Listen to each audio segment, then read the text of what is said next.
Vendredi 20 juin 2025, la Côte d'Ivoire entre dans une zone de turbulence politique, sociale et économique. Tour d'horizon des sujets brûlants qui alimentent les débats et inquiètent les observateurs. 1. Élection présidentielle 2025. La tension monte.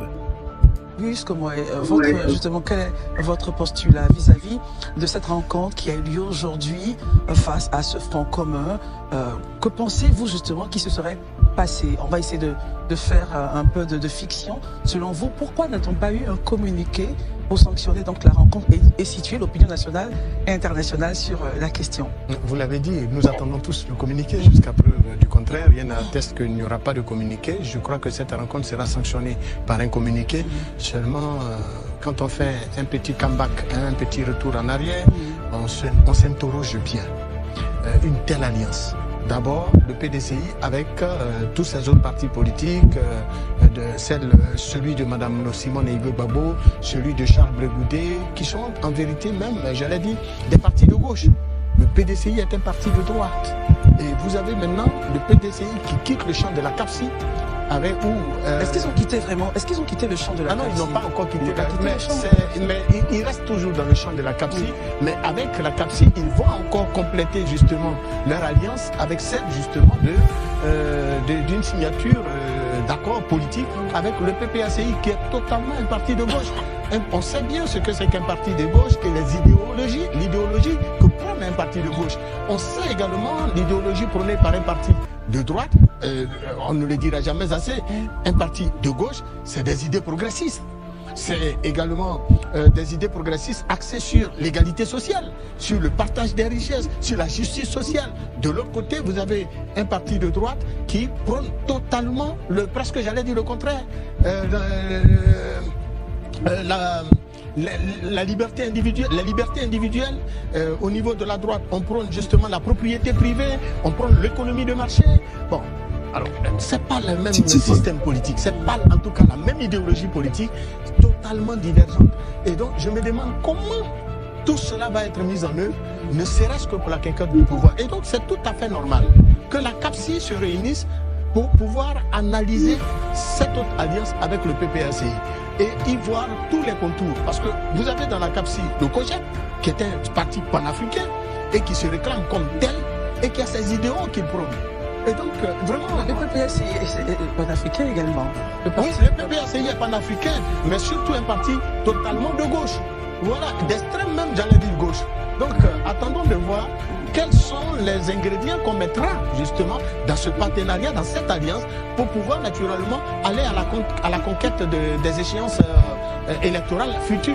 Mais je doute fort qu'avec le temps, et si d'ordinaire, si c'est juste une alliance pour dégager, comme l'a dit un des leaders de la CAPSI, on va te dire pour partir. Nous allons faire partir un régime en place pour qu'un autre régime se mette là. Eh bien, je me rappelle que Charles Bregoudet l'avait déjà avancé. Il ne se sentirait pas concerné par une telle lutte. Mais si c'est une lutte véritable, mise en place avec justement un programme de gouvernement et un projet de société pour, j'allais dire, remplir ou satisfaire aux besoins essentiels des populations en termes d'amélioration de leurs conditions de vie. Je pense que là encore, le COGEP peut-être se sentira concerné, mais pour l'heure, il est clair que nous devrons attendre pour voir les contours que ces leaders définissent de leur alliance. Je pense que le PDCI version Tidjane Thiam actuellement est à la croisée des chemins, il ne faut pas se mentir, parce que pendant longtemps, le PDCI a pensé que la CAPSI allait faire le job seulement pour elle. Donc, après plusieurs meetings, plusieurs manifestations et autres, finalement, seulement que le PDCI se rend compte que ce qui devait être fait n'a pas été fait. Finalement, qu'est-ce qui devait être fait justement? Faire en sorte qu'il y ait un dialogue, il y ait des mouvements pour pousser, créer une forme d'influence de sorte à pousser l'État à discuter. Il se rend compte que la CAPSI n'arrive pas à le faire. Donc, il regarde dans la situation, il voit que de l'autre côté, il y a M. Laurent Gbagbo qui est là, qui est dans le même cas que, comment on appelle ça, que Tidjane Thiam, qui lui, par contre, est prêt à aller se battre, aller à la bagarre. Donc finalement, c'est dit, on va faire une alliance conjoncturelle circonstancielle pour se mettre ensemble. Et je pense qu'Élysée l'a dit hier, et moi aujourd'hui, j'ai appelé d'autres personnes pour avoir des confirmations.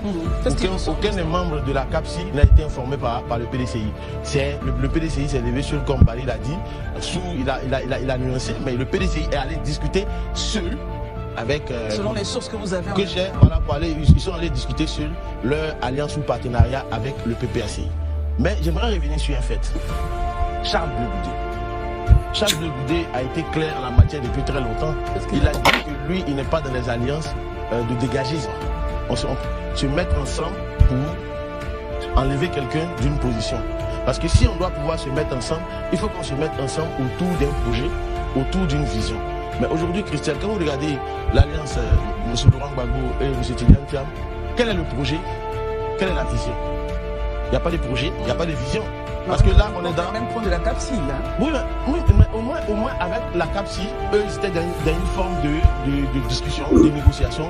Mais là, on va aller vraiment dans le dur, en fait, je veux dire.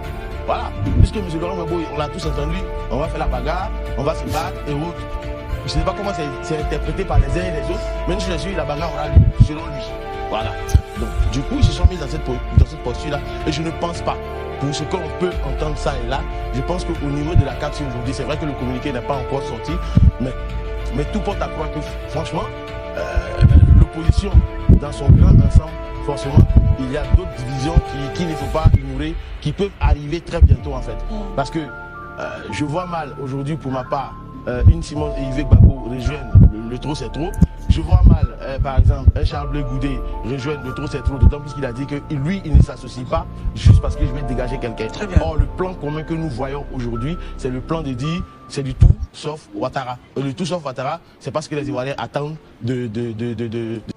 La présidentielle approche et le climat préélectoral s'électrifie. Radiation controversée de Tidjane Thiam de la liste électorale. Le PDCI crie à l'exclusion politique. La commission électorale indépendante tente de rassurer, mais son impartialité est remise en question. Chaque camp affine ses stratégies. Le RHDP prépare sa reconduction, le PPACI mise sur le mouvement Trop c'est trop, le PDCI-RDA transforme l'injustice en arme de mobilisation. La transparence du processus électoral est désormais au cœur des préoccupations. Pour dire que tel est panafricain, tel est l'autre. Nous-mêmes, mouvement écologiste, on s'estime mouvement transversal. Or, traditionnellement, on nous met dans le prisme de mouvement de gauche. Donc je veux dire qu'aujourd'hui, en fonction de la réalité politique, de la conviction du monde, il se trouve que les idéologies prennent un coup et ce n'est pas nouveau, ce n'est pas seulement l'apanage dans les pays africains. Ailleurs, ça se passe ici. Le parti politique, c'est la conquête du pouvoir d'État. Et le pouvoir d'État, ça se conquiert en dégageant celui qui est là. C'est peut-être le mot qui vous choque. Oui, en faisant partie de celui qui est là. Donc, quand on dit non, il n'est pas dans le dégagisme. Donc, se mettre ensemble, faire en sorte que des conditions soient des conditions qui vont nous permettre d'enlever celui qui est là, d'accéder au pouvoir, c'est tout con. Donc il ne faudrait pas qu'on fasse... Très bien. Je n'ai pas fini. Oui. Le question pour vous, madame. Oui, allez-y. Allez-y d'abord. Autre chose que je voudrais dire. Hier, sur ce plateau, on nous a dit, Élysée a soulevé le point selon lequel, en fonction de ses sources, les membres de la CAP... Vous n'avez pas été informés. Moi aussi, selon mes sources. Il y a les membres de la CAP qui ont été informés. Mais ce qu'on en sait, ce qui est normal, c'est parce que l'information n'a pas été appréciée. La démarche du PDCRDA, tout naturellement, n'est pas appréciée par tous les membres de la CAP. Parce que on va les chacun. Oui. Vous nous dites que l'information... Celui que j'ai appelé hier, dont je ne voulais pas, parce que pour moi, c'est une information officielle que la CAP gère. Celui que j'ai appelé hier, son mouvement est membre de la CAP. Ils ont été informés. Mais bien entendu qu'au niveau de la CAP, il y a certains, même cette information, qui ne leur sied pas, donc qui ne se sentent pas concernés, franchement. Donc aujourd'hui, c'est pourquoi ils sont en train de faire, ils ont fait leur réunion.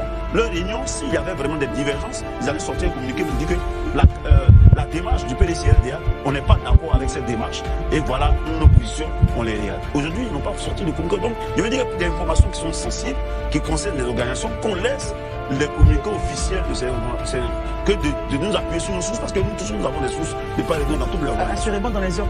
Les gens ne sont pas heureux que l'opposition soit unie. Parce que c'est cette démarche-là qui ferait peut-être les gens. Quelle idée qu'aujourd'hui, les deux gros ensembles de l'opposition politique ivoirienne veulent se mettre ensemble. Les autres mouvements politiques, si on est d'accord que l'opposition doit marcher ensemble, qu'est-ce qui va emmener les autres à hésiter d'y aller s'ils ne sont pas des égaux? Donc les mêmes égaux dont on accuse Laurent Gbagbo, certainement aussi que ses collaborateurs, ses camarades qui ne sont pas venus aujourd'hui ont les mêmes égaux. Et c'est ce qu'il faut taire. Parce qu'aujourd'hui, vous allez être dans l'opposition, si vous n'êtes pas unis, le RHDP, c'est une mastodonte. Comment vous allez combattre le RHDP? Comment vous allez essayer de l'enlever ou bien de prendre la place du RHDP si vous n'êtes pas unis? Voilà la question que les différents leaders de l'opposition, quelle que soit leur idéologie, à laquelle elle doit chercher à répondre. Très bien.